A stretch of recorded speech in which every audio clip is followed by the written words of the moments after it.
সাত সকালে দোকানের দরজা ভেঙে ভেতরে প্রবেশ করলো বেলনো কার।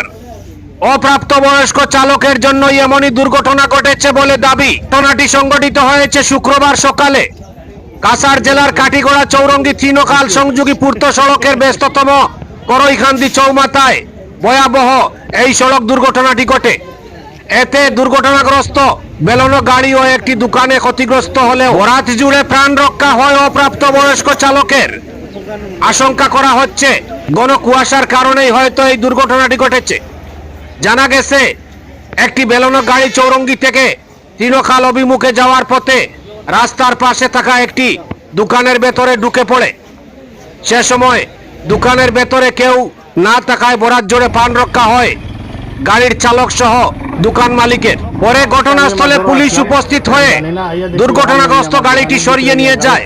ব্যুরো রিপোর্ট, আমার সোনার কালীগঞ্জ। আয়ুর্বেদিক ওষুধ আসলো বাজারে ফেরি বাজারও ওটা সব নষ্ট করে দিচ্ছে আমার। কটার সময় মানে সকালে অনুমানিক কিন্তু 5:30-6টা ভোরবেলা হয়েছে? হ্যাঁ, সকালে ভোরবেলা হয়েছে। মানুষ কিছু হয়েছে নাকি? না, মানুষ হয়তো আমরা শুনছি হয়েছে। গাড়ির ড্রাইভার শুনছি একটা ছোটো বাচ্চা আসলো, ছোটো বাচ্চা বলছে না বালি কে 16-17 বছর হইব, গাড়িটা পালাইয়ে করে গেছি কি ওটাই শুনছে। আমি তো সকালে ফোন পাইয়ে আইলাম, আইয়া তো দেখি ওলা বলে না প্রায় মানে দোকান ভাঙিলি।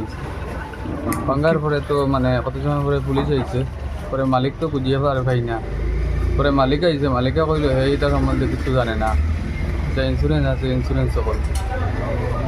পরে আমি কইলাম ঠিক আছে, তোমার ইন্স্যুরেন্স যদি করিয়া থাকে তখন যতক্ষণ ক্ষয়ক্ষতি হয়েছে ঠিক আছে, আর বাদ বাকি আমার ক্ষয়ক্ষতি করিও না, গাড়ি দিলে বার করে নিবার হয় না। পরে হে কইল হে জানে না, হে কানারা কইল গাড়ি বার করে দিতে হলে। পরে তো ইনো কয়জনে লাগিয়ে তো গাড়ির দোকানের যেটা সামান আছে বার করে উদ্ধার করে দিছো। মানে মানুষ কিছু হয়েছে না? মানুষ কিচ্ছু হয়েছে না, সকাল ঘটনা 7:30।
বেলুনও শেষ আর বেশিও শেষ।